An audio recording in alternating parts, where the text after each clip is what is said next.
Hi guys, my name is Mukundi and I'm a software engineer.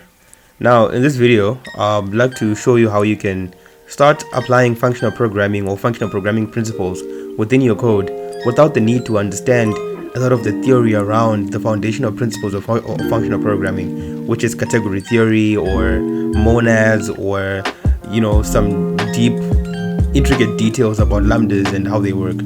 I would like to believe that for the rest of us, we are using non-functional languages or languages that are not functional by default. The languages probably have support from they probably have some support for a functional style of programming, but the languages themselves are not considered to be functional languages. And because that is where the rest of us lie, I believe sometimes functional programming gets a bad rep because the people who present it to us want us to change or at least sort of propose that we should change the language that we're programming in, and sometimes that may not be in our control. So first of all, I'd like just to describe what functional programming is if you've never heard about it.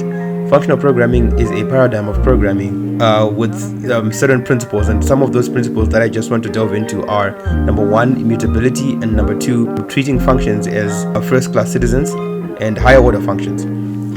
Immutability basically just means that when you're writing your code, you want your variables to be immutable, and this helps because it makes your code more readable and more understandable, because when your program is then executing, you're not worried about the state of a variable at any given moment when you've already instantiated it. So you can imagine if you have a loop or some three functions that are mutating certain variables at any given point in time, it becomes very hard to reason about your code when you then are trying to debug the code, because the variables could be anything. So yeah, with that, I just want to describe, so I said immutability, pure functions, and high order functions. Pure functions is a function that does not have side effects, and to be honest, when I first heard this, I really didn't understand it, but it essentially just means that a function doesn't mutate or change any state variable outside of the function.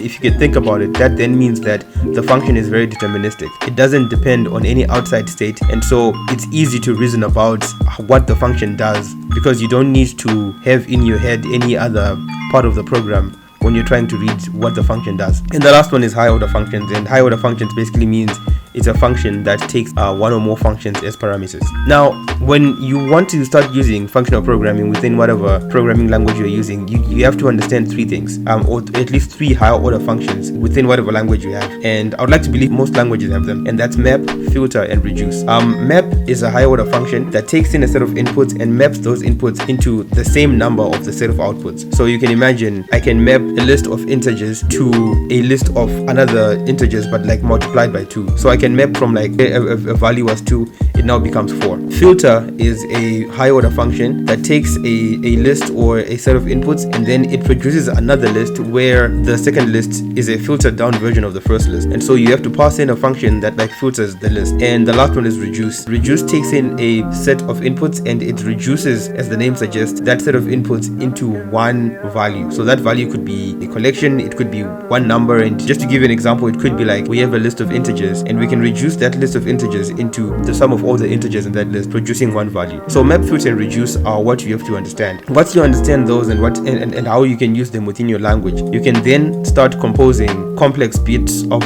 functions to perform operations that are easier to understand and that don't have changing states and resulting in very like readable code. So now I'm just going to give you some examples and show you and walk you through how map, filter, reduce works, and how you can then take all those three concepts and use them to produce functions that are readable.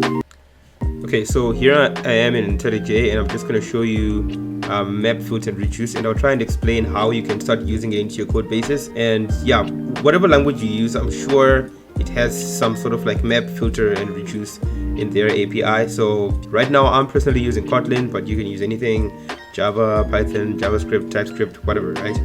So what I have here is I have my objects. I'm going to be using a list of orders, and here I have an order object, which is an order ID, a list of items, a total amount, shipping address, order date. I have an order item, product ID, product name, quantity, price, and I have an address, right? Yeah, I've just managed to set up like something to just give me like a random list of orders that I can use to test, but I don't think I'm going to be running this anyway. So the first one I want to show you is map. So let's say we are given a list of orders and we want to return a list of addresses for that orders, right? So let's say, we then want to do something with those addresses, but whatever, we just want to take a list of our orders and return a list of addresses. So how we would do it without using any like functional programming paradigm would first like define our output list. So addresses is equal to mutable list of, would say something like this, and then would loop into our input list of orders, and then for each order we get the address, then add the address to our addresses object here.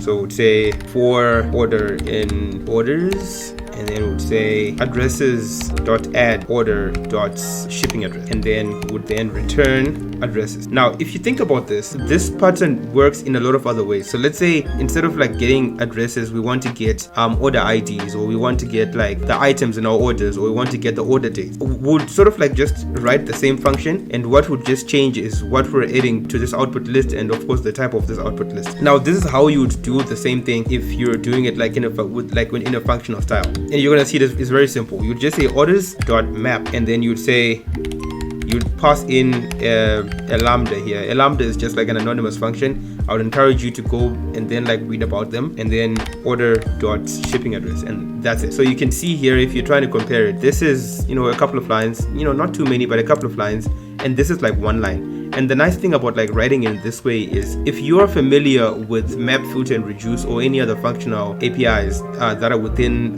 the given language, you don't have to like try and read all these lines of code to understand what's going on, because this example is very simple, but it can definitely start getting complex. And if you look at here, all we're doing is we're just mapping over our list and taking what we need. And if you actually look at the implementation of the map function, you'd realize that this map function is just doing what we are doing here, right? Where we are looping through and adding what we want to add. It's literally just doing the same thing. But the nice thing is they've already done it for us, right? Whatever language you're using, and you don't have to do it again. So this is map. The next one is going to be filter.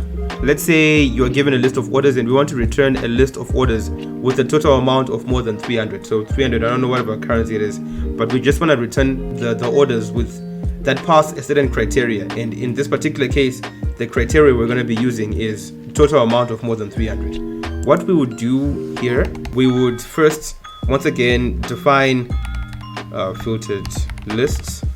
We'll first define our output function, and then we would say, once again, look through our input, and then would then have like an if statement to check if this particular order passes the criteria that we want to check.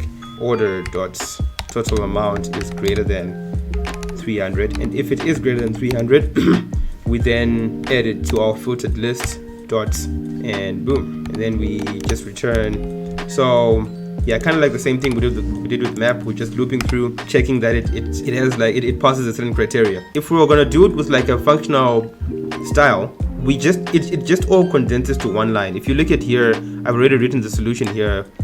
We just say orders.filter, and then we pass in the criteria that we're passing in. And this is once again an anonymous function. It's a lambda, and you're gonna have to read about it and see how it works in whatever language you're using. But it's basically like how a function works, but it's just an unnamed function. So yeah, it has many advantages, and you can read about them and see how it's implemented in whatever language you're using. So yeah, once again, you see this is a couple of lines of code, and you can imagine this can get complicated.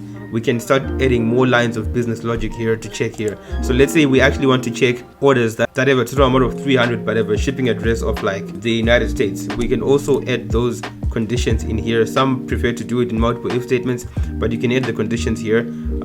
But you can take sort of like the same structure and add your if statements in our lambda here. If someone who's reading the code is familiar with the functional programming style of doing things, they won't have to like read multiple lines of code to understand what's going on. They will just say, oh, orders filter, oh, we're filtering our list, and this is the predicate we're passing in to filter our list. So yeah, pretty cool. And then finally, we're going to do reduce, right? And reduce is, for me, the one that sort of like confused me at first. But essentially, reduce takes two arguments. It takes an accumulator and a lambda to sort of like map the values to one value. So reduce, like I explained before, it's when we want to take a list and we want to reduce that list to one value. It can be a sum, it can be a Boolean value, it can even be like another list that we derived. It can be a map. So in this case, we're just going to give like a very simple example. Given a list of orders, return the highest total amount. If you can imagine how we would do this, like without using functional programming, we would first define like our return value. Our return value is a double here. So we're going to say var highest total. Because we want the highest total, we're going to first have our initial value as the lowest amount, and I'm just going to use double.minimum min value.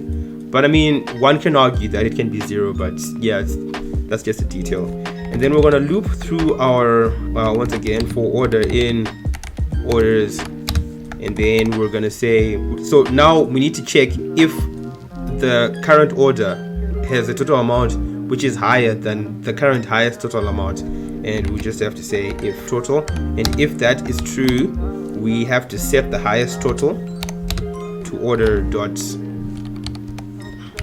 total amount.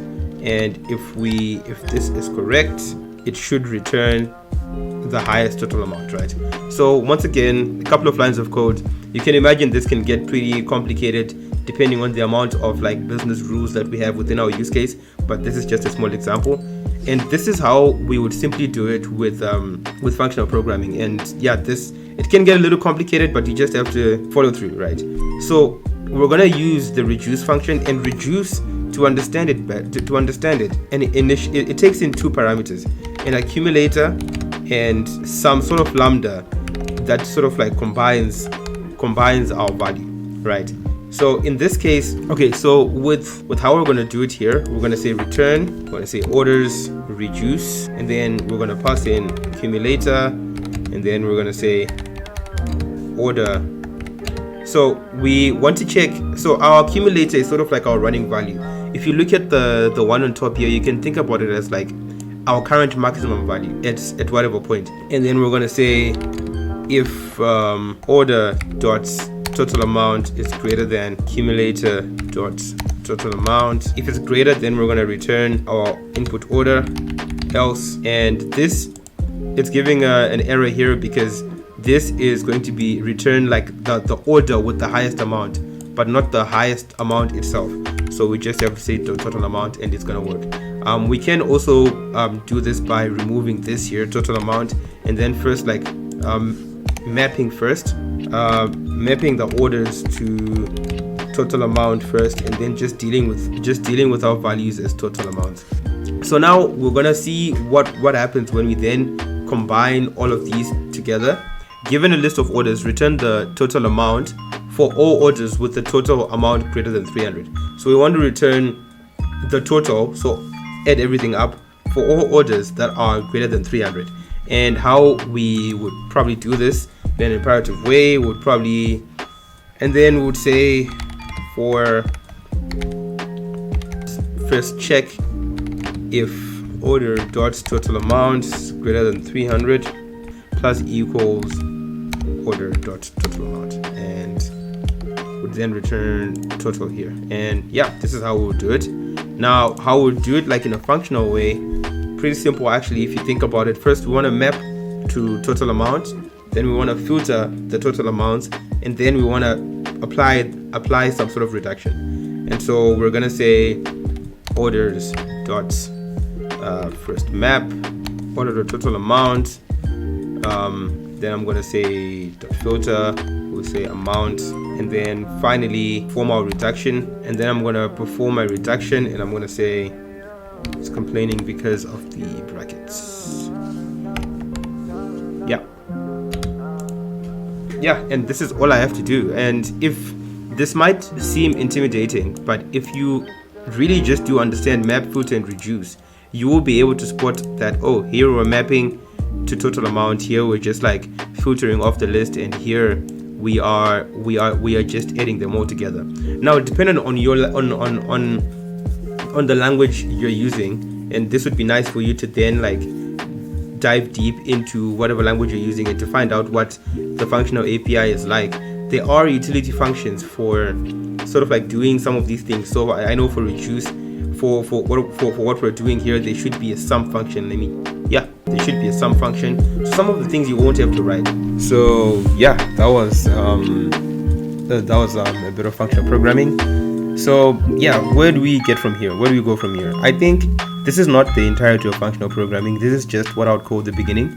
This is where you can start, you can start familiarizing yourself with some of the concepts of functional programming. From here, if you want to do some readings, you can start reading about immutability, start reading about some of the functional APIs within the language that you're using, because you might be surprised, you might realize that there's a lot of code that you're writing that you could just be using very simple functional programming functionalities within the API of your language that can save you some time, also save you some complexity, because sometimes I do think if we don't use some of these concepts, we can have some complex piece of code that can be refactored.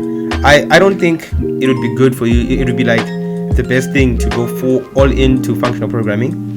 I think the best place to be is where you know functional programming, you know how to use it. You also know OOP, you know how to use it, and you know when to use it at the appropriate time, and not just try to say at every point, like at every point you're trying to enforce functional programming, even when you have a problem that clearly can be solved very easily using like OOP. So knowing when to use these tools can help you, and yeah, I just think they can make you a better developer. So yeah, that was it. Thank you for watching this YouTube video, and please like and subscribe to the channel, and yeah, see you in the next one.